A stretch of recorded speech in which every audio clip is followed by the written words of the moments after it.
Hello everybody. अपने पिछले lectures में हमने फ्रिक्शन से रिलेटेड टॉपिक्स को कवर किया था, उसे भी आप देख लें। आज का हमारा टॉपिक है motion of A vehicle on flat circular road. तो एक सर्कुलर रोड है, कर्व्ड रोड है, लेकिन ये हॉरिजॉन्टल है, बिल्कुल हॉरिजॉन्टल रोड है। इसके ऊपर एक व्हीकल चल रहा है और उस व्हीकल को, उस वाहन को हम कितनी मैक्सिमम स्पीड से चला सकते हैं ताकि वो आसानी से मोड़ को पार कर जाए, बिना साइड में जाए, तो उसे हमें निकालना है। मैक्सिमम वेलोसिटी या मैक्सिमम स्पीड निकालनी है। तो ये एक रोड हो गई, कर्व्ड रोड, और इस कर्व्ड रोड का यहाँ पर सेंटर हो गया। अगर हम इस पूरे को सर्किल मान लें तो इस सर्किल का सेंटर कहाँ बैठेगा? यहाँ पे बैठेगा। तो आप ये देखो कि यहाँ पर एक व्हीकल है, ये व्हीकल है, और इस व्हीकल को ये रोड टर्न पार करना है। ये इस तरफ जा रहा है विद v वेलोसिटी। v को हमें मैक्सिमम करना है, कितनी मैक्सिमम स्पीड से जा सकता है वो हमें फाइंड आउट करना है, यानी v मैक्सिमम हमें फाइंड आउट करना है। व्हीकल का जो वेट है वो क्या होगा? वर्टिकली डाउनवर्ड होगा, mg। वेट जो होता है वो अर्थ के ऊपर नीचे की तरफ फोर्स लगाएगा इस रोड के ऊपर, और रोड जो है इस व्हीकल के ऊपर उतना ही फोर्स नॉर्मल रिएक्शन की फॉर्म में ऊपर की तरफ लगाएगी। तो यहाँ नॉर्मल रिएक्शन इसके परपेंडिकुलर ऊपर की तरफ होगा, रोड के परपेंडिकुलर। तो यानी कि n और mg दोनों एक दूसरे के अपोजिट डायरेक्शन में है। तो n क्या है? Normal reaction, normal reaction applied by road, और mg क्या है? Weight of this vehicle. तो दोनों एक दूसरे के इक्वल होंगे, n is equal to mg होगा। तो आप ये देखो कि जब भी कोई बॉडी सर्कुलर मोशन में होती है, वो घूमती है, तो उसे घूमने के लिए क्या चाहिए होता है? Centripetal force. Without centripetal force कोई भी बॉडी सर्कुलर मोशन में नहीं घूम सकती, वो टेंजेंशियल डायरेक्शन में बाहर निकल जाएगी। तो यहाँ पर सेंटर ये है इस रोड के डायरेक्शन का, तो यहाँ पे सेंट्रीपिटल फोर्स भी इसी डायरेक्शन में चाहिए, और वो सेंट्रीपिटल फोर्स F है। अगर हम इसे मैक्सिमम स्पीड से चला रहे हैं तो ये सेंट्रीपिटल फोर्स भी जितना मैक्सिमम हो सके उतना होना चाहिए। तो यहाँ पर ये मैक्सिमम सेंट्रीपिटल फोर्स हमें चाहिए।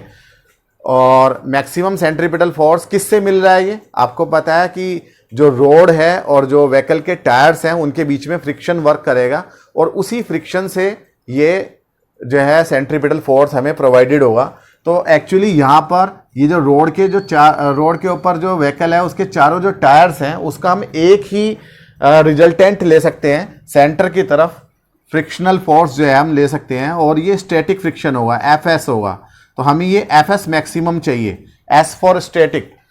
वैसे तो आपको पता है कि व्हीकल जो है मोशन में है, लेकिन यहाँ पर जो फ्रिक्शनल फोर्स है ये स्टैटिक फ्रिक्शन है या लिमिटिंग फ्रिक्शन है, क्योंकि यहाँ मैक्सिमम स्पीड से चल रहा है। ऐसा इसलिए है क्योंकि बॉडी का जो मोशन है, इस व्हीकल का जो मोशन है वो आगे की तरफ है, लेकिन अगर हम पीछे की तरफ देखें तो रोड इसे पीछे की तरफ जो है, पीछे की डायरेक्शन में एक काइनेटिक फ्रिक्शन लगा रही है।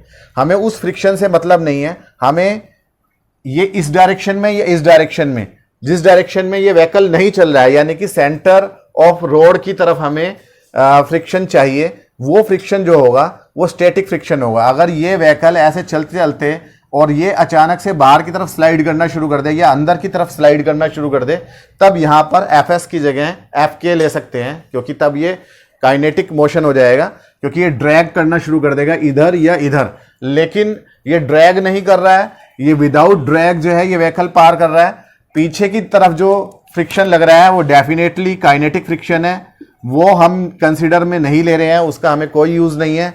हमें सिर्फ साइड का फ्रिक्शन लेना है। तो साइड वाला जो फ्रिक्शन है वो स्टैटिक फ्रिक्शन होगा, और अगर हम इसे मैक्सिमम स्पीड से चला रहे हैं इस व्हीकल को रोड को पार करने के लिए, जितनी मैक्सिमम स्पीड से ये पार कर सकता है बिना एक्सीडेंट के, तो तब यहाँ पर स्टैटिक फ्रिक्शन की मैक्सिमम वैल्यू यानी कि लिमिटिंग फ्रिक्शन Fs मैक्सिमम आएगा।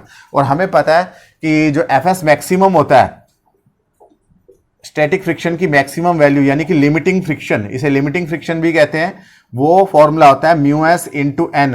ये हम पहले डेरिव कर चुके हैं, पहले हम देख चुके हैं, जहां μs क्या होता है? कोएफिशिएंट ऑफ स्टैटिक फ्रिक्शन, और n क्या होता है? Normal reaction. नॉर्मल रिएक्शन की वैल्यू कितनी है? mg, वो यहाँ हम पुट कर देंगे। तो Fs maximum is equal to आ जाएगा μs इंटू mg। तो ये हो गया आपका मैक्सिमम फ्रिक्शनल फोर्स जो टायर और रोड के बीच में है।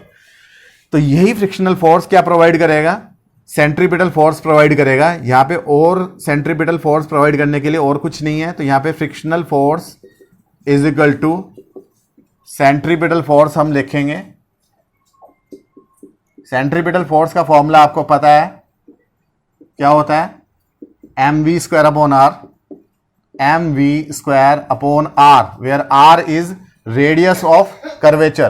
तो यहां पे ये जो रोड घूम रही है इसका सेंटर से लेकर यहां इस व्हीकल तक की डिस्टेंस कितनी है, रेडियस कितनी है, तो ये है आर। तो ये आर आ गई और ये मैक्सिमम स्पीड से चल रहा है, तो यहां पे वी मैक्सिमम आ जाएगा। फ्रिक्शनल फोर्स की वैल्यू हम यहां से रख देंगे ऊपर से mu S into M G, M से एम कैंसिल हो जाएगा, तो वी मैक्सिमम का फॉर्मूला आ जाएगा, आर इधर डिवाइड में मल्टीप्लाई में आएगा, इधर स्क्वायर हो रहा है तो इधर स्क्वायर रूट में आ जाएगा। तो that means V maximum is equal to under root of mu S into R G. यानी कि मैक्सिमम स्पीड जो है वो एक तो कोएफिशिएंट ऑफ स्टैटिक फ्रिक्शन पे डिपेंड करती है, radius of curvature of road पे डिपेंड करती है और ग्रेविटेशनल एक्सीलरेशन पे डिपेंड करती है। तो जी को हम चेंज नहीं कर सकते हैं, ये सब जगह कांस्टेंट होगा। ग्रेविटेशनल एक्सीलरेशन अगर हम किसी पर्टिकुलर जगह पे देखें तो जी कांस्टेंट है, लेकिन हम देखें अगर हमें ज़्यादा स्पीड से रोड को पार करना है तो हमें आर को मैक्सिमम रखना पड़ेगा। जितनी बड़ी हम रेडियस ऑफ कर्वेचर का यूज़ करेंगे, ज़्यादा हम बड़े पाथ पे जाएंगे, उतना ही ज़्यादा क्या होगा, मैक्सिमम वेलोसिटी होगी।